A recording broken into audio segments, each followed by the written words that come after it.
Hello friends, greeting from Rfatutors, your mentor this side with the Green Top Guideline of the day. Today we are here to discuss about the amniocentesis and chorionic villus sampling, the Green Top Guideline number 8, published in June year 2010. 5% of the pregnant women are offered invasive prenatal diagnostic test. The type of the diagnostic test varied depending upon the timing of the screening test performed. The amniocentesis is the most common invasive prenatal diagnostic test in UK. The amniocentesis should be performed after 15 weeks of gestation. Amniocentesis performed before 15 weeks is referred to as early amniocentesis. Chorionic villus sampling is usually performed between 11 and 13 plus 6 weeks, a very important single best answer. The additional risk of miscarriage following amniocentesis is around 1%. The additional risk of miscarriage following chorionic villus sampling may be slightly higher than that of amniocentesis after 15 weeks.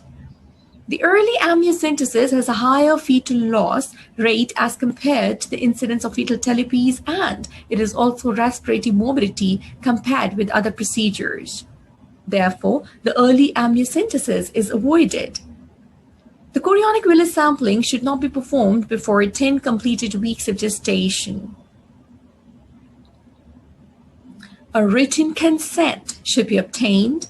Written or oral information should include the indication of invasive procedure, the type of cytogenetic results which will become available, the processes for any long-term sample storage, national and locally estimated risk of pregnancy loss, accuracy and limitations of the laboratory test being performed, method of communication of results and the need for NTD, indications for seeking medical advice following the test, a record of counseling process be clearly recorded in the patient notes.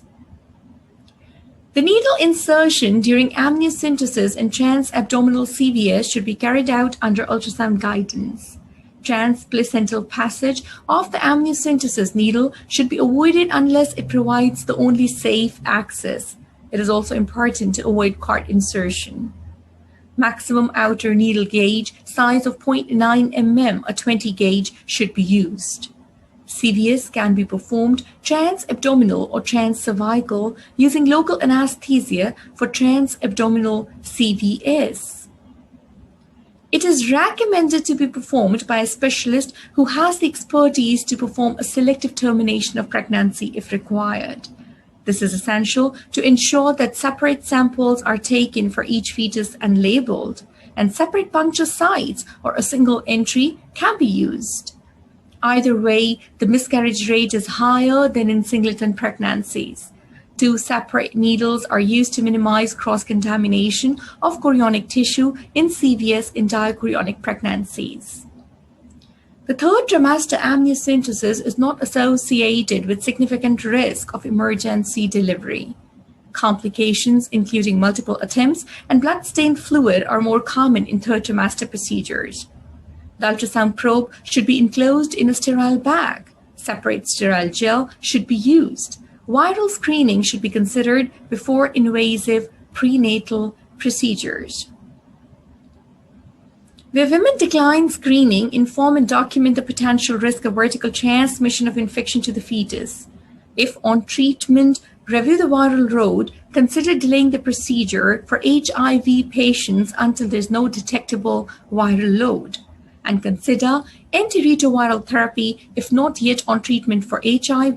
There is limitation of available data about safety of invasive prenatal testing in women who carry hepatitis B or C.